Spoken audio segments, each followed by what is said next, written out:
காவிரியின் பாசன பயணம் பாகம் 2 பயணம் 15. கல்லணை கால்வாயிலிருந்து பிரியும் வட்டச்சேரி வாய்க்கால் முதல் கல்யாண ஓடை கால்வாய் வரை பாசனத்திற்கான அமைப்பு முறைகளை காணலாம்.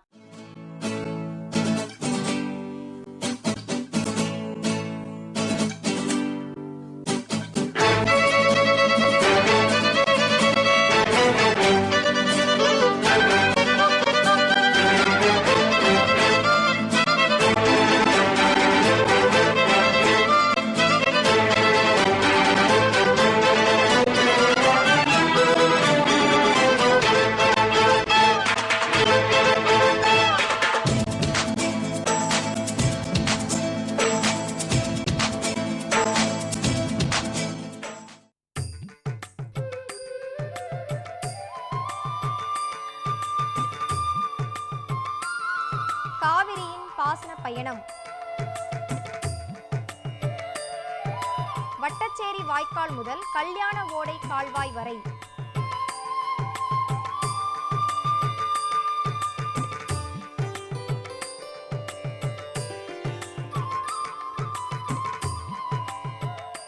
பதினான்கின் கீழ் 20 நீரொழுங்கியில் தென் திசை நோக்கி பயணிக்கும் கல்லணை கால்வாயானது வட்டச்சேரி வாய்க்காலினை உருவாக்குகிறது.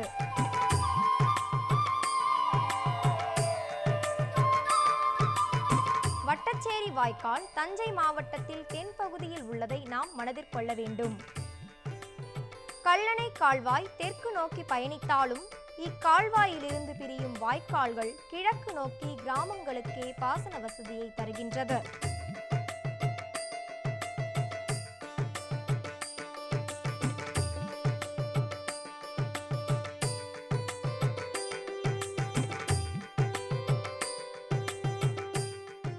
வட்டச்சேரி வாய்க்கால் தலைப்பு மதகிலிருந்து சுமார் 17 கிலோமீட்டர் பயணித்து 6665 ஏக்கர் நிலங்களுக்கு வேளாண்மைக்கான பாசன வசதியை தருகின்றது.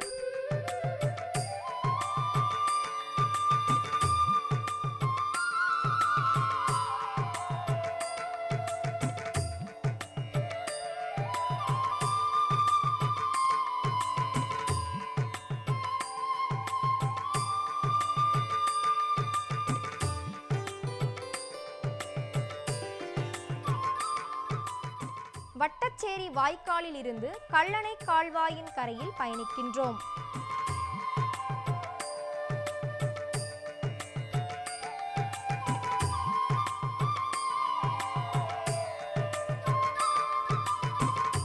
திருச்சி தஞ்சாவூர் பகுதியில் உள்ளது வல்லம் எனும் ஊர். இப்பகுதியில் உருவாகும் மழைநீர் கல்லணை கால்வாயில் கலக்காமல் இருக்க குகை வழி பாதை என்று சொல்லக்கூடிய சைஃபன் ஒன்று உள்ளது.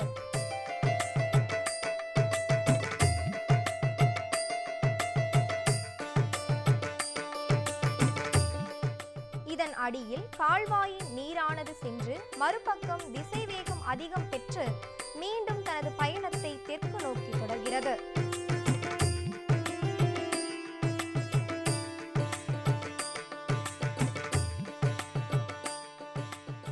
இங்குள்ள வாரியின் தலைப்பு மதகு 48 மீட்டர் நீளம் கொண்டதாகும்.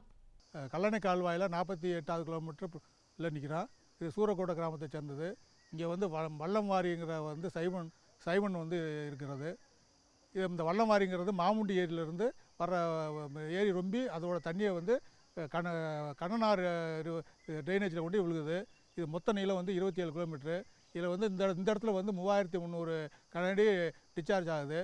இது வந்து கல்லணை கால்வாயில் வந்து ஒரு மிக பிரதான கட்டணமாகும். இது வந்து ஆங்கிலேயர் காலத்தில் வடிவமைக்கப்பட்டது. இது வந்து இதில் வந்து கல்லணை கால்வாய் வந்து வாரிக்கு கீழே சேர்றதுனால இது வந்து சைவன் அக்யூரேட் என்று நம்ம வந்து வளைக்கிறோம். வல்லம் வாரியினை குகை வழி பாதையாக கடந்த கல்லணை கால்வாய் 48.62 கிலோமீட்டர் தூரத்தில் மிகவும் முக்கியமான நீரொழுங்கியை சந்திக்கின்றது.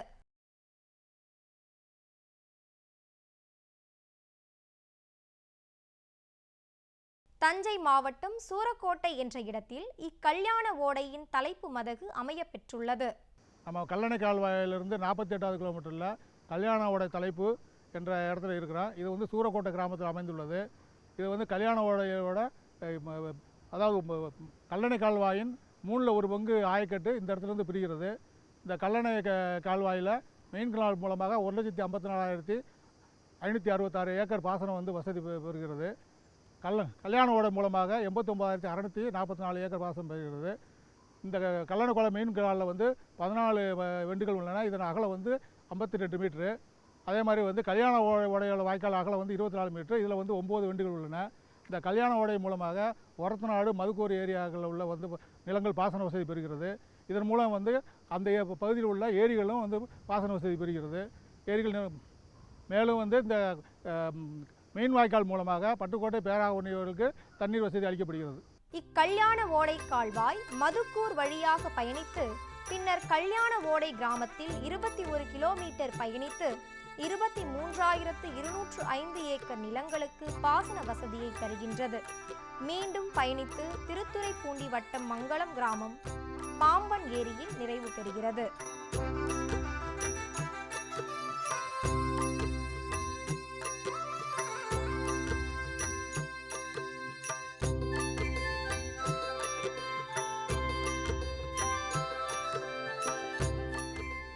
கல்லணை கால்வாயில் உருவாகும் கல்யாண ஓடையானது 4 கிலோமீட்டர் நீளம் குளமங்கலம் வாய்க்கால், 6 கிலோமீட்டர் நீளம் கொண்ட பருதிக்கோட்டை வாய்க்கால், 12.79 கிலோமீட்டர் நீளமுடைய மேலவணிப்பட்டு வாய்க்கால், 20.61 கிலோமீட்டர் நீளம் கொண்ட வடக்காடு கிளை வாய்க்கால், திருமங்கலம் கோட்டை கீழையூர் வாய்க்கால் என பிரிந்து சுமார் 20,928 ஏக்கர் நிலங்களுக்கு பாசன வசதியை தருகின்றது.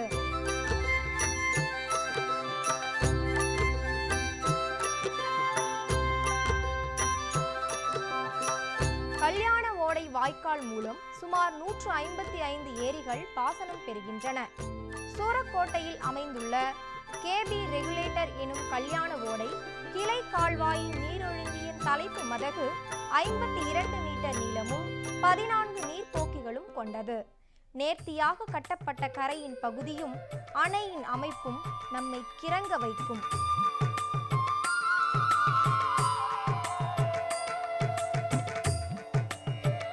இந்நீரொழுங்கியிலிருந்து பிரியும் கல்யாண ஓடையில் செல்லும் நீரின் வேகமும் சீரான வேகமும் நம்மை அங்கேயே இருக்க வைக்கும். கல்யாண ஓடையின் மதகின் தலைப்பு 24 மீட்டர் நீளம் உடையது.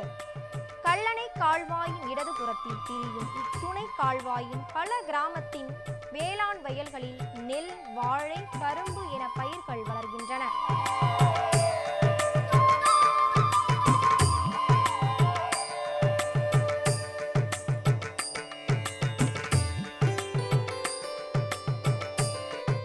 கர்னல் WM எல்லிஸ் அவர்களின் பெரும் முயற்சியினால் இப்பகுதிகள் சிறப்புடன் திகழ்கின்றன. அவருடன் பணியாற்றிய தொழிலாளர்களை எண்ணி நாம் பெருமைப்படலாம். காவிரியின் பாசன பயணம் தொடரும்.